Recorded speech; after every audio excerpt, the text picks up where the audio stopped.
Malva on Suomen kiinnostavin taidemuseo.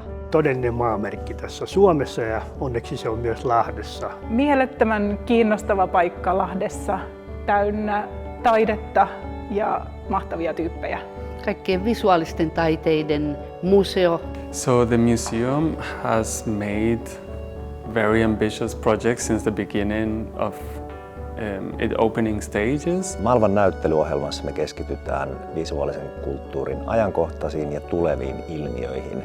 Each one of the floors seems to unravel different programs, but so far most of them feel interconnected in a way of embodying contemporary art.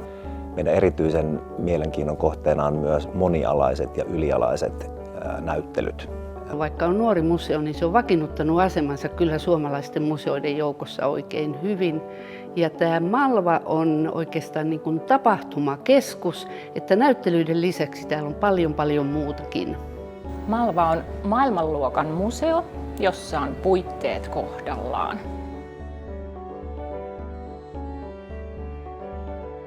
Mun suosikkipaikka on itse asiassa tässä ulkona, koska jo tässä näkee hyvin, miten panimohistoria yhdistyy taiteeseen. Tämä on upea valoparvi. Ja tänne on jätetty vanhan panimorakennuksen tiiliseinää esille. Se luo tänne tosi kivaa tunnelmaa. Ja tässä taustalla on Eco-kollektiiven ahtoteos, jonka elämää voi täältä myös seurailla. Tuo lounaspaikka. Siellä voi palaverita samalla ja siellä on paljon aina ihmisiä. Tekniset tilat. Tavarahissi.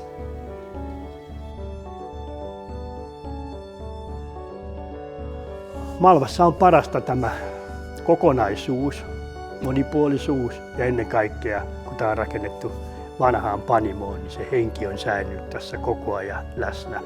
Tietysti upeat näyttelyt, mutta ennen kaikkea mulle on tärkeää se, että täällä on töissä aivan ihania ihmisiä. Malva on melko uusi ja nuori museo, mikä mahdollistaa meille uudenlaiset toimintamallit. Me ollaan informoituja eri museoalan näyttelyorganisaatioiden käytänteistä ja vertaillaan niitä omassa toiminnassamme ja myös niin kuin jatkuvasti pohdimme, että mikä on tässä ajassa meille mielekkäin tapa toimia, mikä on musta tosi inspiroiva lähtökohta. Minun mielestä Malvassa parasta on asiakkaat. Asiakkaat tekee tästä Malvasta Malvan. Ja tänne on aina kiva tulla töihin. Se on se, että se on hyvin tämmöinen dynaaminen ja muuttuva. Näyttelyt muuttuu tarpeeksi usein ja näyttelyt on tarpeeksi erilaisia.